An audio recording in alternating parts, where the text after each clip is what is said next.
ನಮಸ್ತೆ ವೀಕ್ಷಕರೇ, ಮಂಡ್ಯ ನ್ಯೂಸ್ ನೆಟ್ವರ್ಕ್ಗೆ ಸ್ವಾಗತ. ನಾನು ನಿಮ್ಮ ದಿವ್ಯಾ. ರಾಜರಾಜೇಶ್ವರಿ ನಗರ ಕ್ಷೇತ್ರದ ಬಿಜೆಪಿ ಶಾಸಕ ಹಾಗೂ ಮಾಜಿ ಸಚಿವ ಮುನಿರತ್ನ ಅವರಿಗೆ ಮತ್ತೊಂದು ಸಂಕಷ್ಟ ಎದುರಾಗಿದೆ. ಅವರ ವಿರುದ್ಧ ಇದ್ದಂತಹ ಆರೋಪಗಳು ಈಗ SIT ತನಿಖೆಯಲ್ಲಿ ಸತ್ಯ ಅಂತ ಸಾಬೀತಾಗಿದೆ.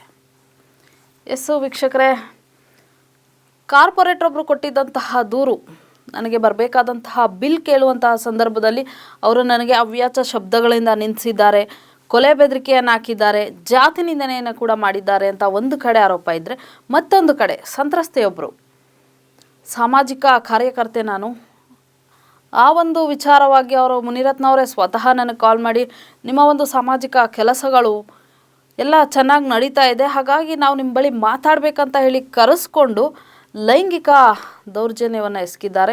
ಇದಿಷ್ಟು ಅಲ್ಲದೆ ನನ್ನ ಗಂಡ ಮಕ್ಕಳನ್ನು ಕೂಡ ಕೊಲೆ ಮಾಡ್ತೀನಿ, ಬೀದಿಗೆ ತರ್ತೀನಿ ಅಂತ ಕೂಡ ಬೆದರಿಕೆ ಹಾಕಿ ಒಂದಷ್ಟು ಬಾರಿ ಕೂಡ ಮತ್ತೆ ಲೈಂಗಿಕವಾಗಿ ಬಳಸ್ಕೊಂಡಿದ್ದಾರೆ. ಇದಲ್ಲದೆ ಮತ್ತೊಂದಷ್ಟು ಜನ ಹೆಣ್ಣುಮಕ್ಕಳನ್ನು ಬಳಸ್ಕೊಂಡು ಹಲವಾರು ರಾಜಕೀಯ ಹಿರಿಯ ನಾಯಕರನ್ನು, ಅಧಿಕಾರಿಗಳನ್ನು ಕೂಡ ಹನಿ ಟ್ರ್ಯಾಪ್ ಮಾಡಿಸಿದ್ದಾರೆ. ಮತ್ತೊಂದಷ್ಟು ಜನ ಹೆಣ್ಣುಮಕ್ಕಳನ್ನ ಬಳಸ್ಕೊಂಡು ಅನ್ನೋದು ಕೂಡ ಆರೋಪ ಇತ್ತು. ಇದಲ್ಲದೆ HIV ಇಂಜೆಕ್ಷನನ್ನು ಇಂಜೆಕ್ಟ್ ಮಾಡುವಂತಹ ಕೆಲಸಕ್ಕೆ ಕೂಡ ಮುಂದಾಗಿದ್ರು ಅನ್ನೋ ಆರೋಪಗಳು ಕೂಡ ಇತ್ತು. ಇದೆಲ್ಲದರ ನಡುವೆ ಮುನಿರತ್ನ ಅವರು 14 ದಿನಗಳ ಕೂಡ ನ್ಯಾಯಾಂಗ ಬಂಧನದಲ್ಲಿದ್ದರು. ಅದಾದ ನಂತರ ಬೇಲ್ ಮೇಲೆ ಹೊರಗಡೆ ಕೂಡ ಬಂದಿದ್ದರು. ಇತ್ತೀಚೆಗಷ್ಟೇ ಅಂದರೆ ಈಗ ಒಂದು 2-3 ದಿನಗಳ ಹಿಂದೆ ಲಕ್ಷ್ಮೀದೇವಿ ನಗರ ಒಂದು ಕಾರ್ಯಕ್ರಮದಲ್ಲಿ ಭಾಗವಹಿಸಿದಂತಹ ಸಂದರ್ಭದಲ್ಲಿ ಮುನಿರತ್ನ ಅವರ ಮೇಲೆ ಮೊಟ್ಟೆ ದಾಳಿಯಾಗಿತ್ತು. ಈ ಒಂದು ದಾಳಿ ಕಾಂಗ್ರೆಸ್ನವರೇ ಮಾಡಿದ್ದಾರೆ, ನನ್ನ ಕೊಲೆ ಮಾಡುವಂತಹ ಸಂಚು ರೂಪಿಸಿದ್ದಾರೆ ಅಂತ ಸ್ವತಃ ಮುನಿರತ್ನ ಅವರೇ ಕೇಸನ್ನು ದಾಖಲಿಸಿರ್ತಾರೆ.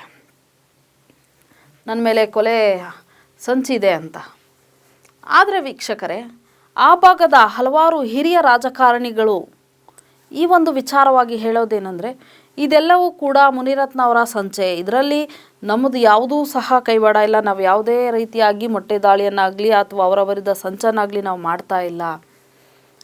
ಆ ಭಾಗದ ಜನರ ಸಿಂಪತಿ ಗಿಟ್ಟಿಸ್ಕೊಳ್ಳೋದಕ್ಕೋಸ್ಕರ ಮುನಿರತ್ನ ಮಾಡುತ್ತಿರುವಂತಹ ಸಂಚಿದು ಅಂತ ಆ ಭಾಗದ ನಾಯಕರು ಹೇಳ್ತಿದ್ದಾರೆ. ಆದರೆ ವೀಕ್ಷಕರೇ, ಈ ಒಂದು ವಿಚಾರದಲ್ಲಿ ಸತ್ಯಾಸತ್ಯತೆ ಎಷ್ಟಿದೆ ಅನ್ನೋದು ಇನ್ನೂ ಮಾಹಿತಿ ಹೊರಗಡೆ ಬಂದಿಲ್ಲ. ಆದರೆ ವಿಚಾರಗಳಂತೂ ಸತ್ಯ. ಇದೆಲ್ಲವೂ ಕೂಡ ಸಿಂಪತಿಗೋಸ್ಕರ ಮುನಿರತ್ನ ಮಾಡ್ತಾ ಇರೋದನ್ನೋ ಒಂದು ಮಾಹಿತಿ ಇದೆ. ಆದರೆ ವೀಕ್ಷಕರೇ, ಇವೆಲ್ಲ ಆರೋಪಗಳನ್ನು ಗಂಭೀರವಾಗಿ ಪರಿಗಣಿಸಿದ್ದಂತಹ ರಾಜ್ಯ ಸರ್ಕಾರ SIT ರಚನೆ ಮಾಡಿತ್ತು. ಈಗ ಅಂದರೆ ಇಷ್ಟು ದಿನ ಇವೆಲ್ಲವೂ ಕೂಡ ಬರೀ ಆರೋಪಗಳಾಗಿದ್ದವು. ಆದರೆ ಇದೆಲ್ಲವೂ ಕೂಡ ಸತ್ಯ ಅಂತ ಈಗ SIT ಮಾಹಿತಿಯನ್ನು ನೀಡಿದೆ, ಚಾರ್ಜ್ ಶೀಟನ್ನು ನೀಡಿದೆ.